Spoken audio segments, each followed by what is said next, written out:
Hello and welcome, you're watching Western Armenian News and I'm Gasparyan.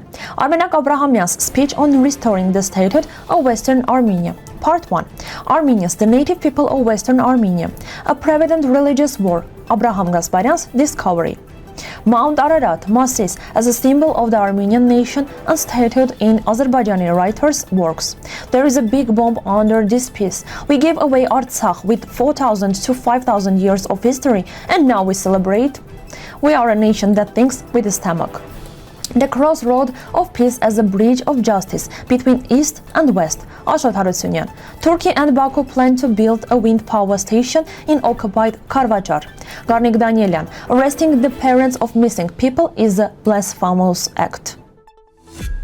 Armenak Abrahamyan, president of the National Council of Western Armenia, said that today it is possible to directly communicate and show the real situation of Western Armenia and Armenia.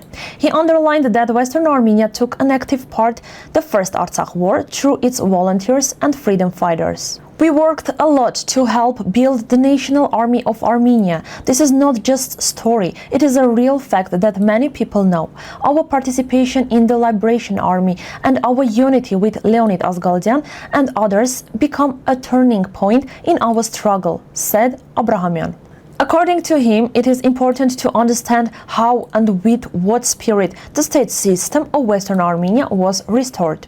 In Shushi on December 70, 2004, we founded the National Council of Western Armenia. Since that day, I have served as its president. We have worked hard to strengthen our state institution and to prove our people's right to have their own state in their historic homeland, he said.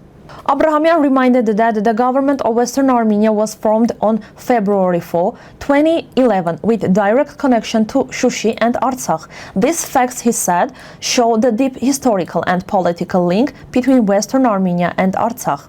In 2030, we created the National Assembly of Western Armenia with elected deputies. They chose their president, and I was elected as a president of the Republic of Western Armenia. All of this, it is tied to recognition of our people's status and historic rights. We represent ourselves as the native nation with our own culture, identity, and traditions, said Abrahamyan. He emphasized that the Republic of Western Armenia was recognized as a state in 1917 by Russia and de facto recognition was confirmed in January 1920 by international treaties. For 19 years, we have taken part in international work to defend our rights and present our historical truth, he said. Over 10 years, there were some government changes, but the main goal stayed the same, to make the state system of Western Armenia stronger and more active. We must continue our work to show Armenia, Artsakh and the world that Western Armenia not only exists, but has restored its state structure. After the genocide of our people, we came back to life and continue to fight for our rights, concluded President Abrahamyan. Armenians are the first people of Western Armenia living there for thousands of years. They built towns, churches and schools long before other groups came. Even though many wars and forced migration happened, Armenians never lost their connection to this land. Western Armenia is full of Armenian culture, old churches, crosses and stones with writings in the Armenian language. These are clear signs that Armenians are the native people there.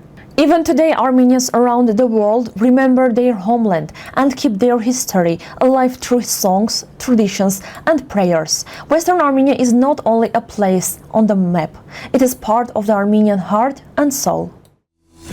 Abraham Gasparyan, director of the Genesis Armenia think tank, told in the program Lessons about a dangerous provocation that was stopped during the 44-day Artsakh War. I was in Artsakh. At that time, the war could have been declared as a jihad by the Islamic world. We managed to stop a dangerous statement from Pakistan. If we hadn't reached the royal court of Saudi Arabia, the situation would have become worse. Pakistan was preparing for jihad, and there were radical groups ready to support it, Gasparyan said.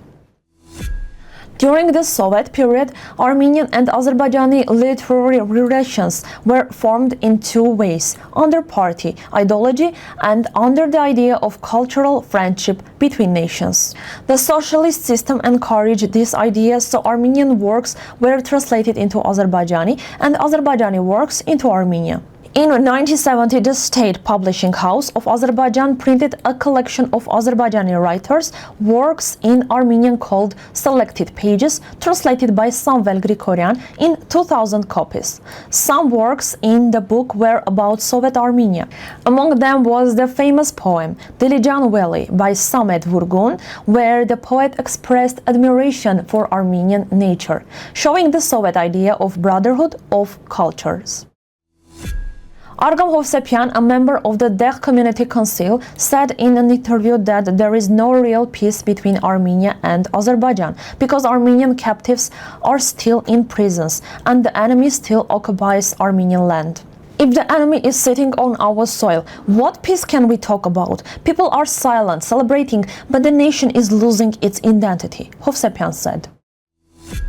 The Crossroad of Peace is not just a name, it's a big idea. It shows how Armenia can become a bridge between East and the West. Armenia's culture, history and faith connect two worlds that are often very different. Ashot Harutyunyan says that real peace comes only with truth and fairness. He believes Armenia can bring people together through respect and honest dialogue. This crossroad means a place where nations meet not to fight but to understand each other. Armenia, standing between great powers, has the chance to turn its history of pain into a message of peace. That's why the Crossroad of Peace is not only about geography, it's about the Armenian spirit of hope and justice. According to Ermeni Haber, Azerbaijan, together with Turkish companies, is building a strategic energy project in occupied Karvachar. A wind power station is being built at 3,100 meters above sea level. Its first stage will produce 240 MW, later increasing to 600 MW, and is planned to start working in 2028. By 2030, Azerbaijan plans to reach 6 GW of renewable energy, 4 GW of which will be used for export. Garnik Danielyan, a member of Armenia's National Assembly, said that 191 people are still missing and their families are asking the government for answers. Instead of helping them, the authorities are arresting the parents of the missing. It is shocking to arrest parents who lost their sons. This government makes more and more shameful decisions every day, Danielyan said.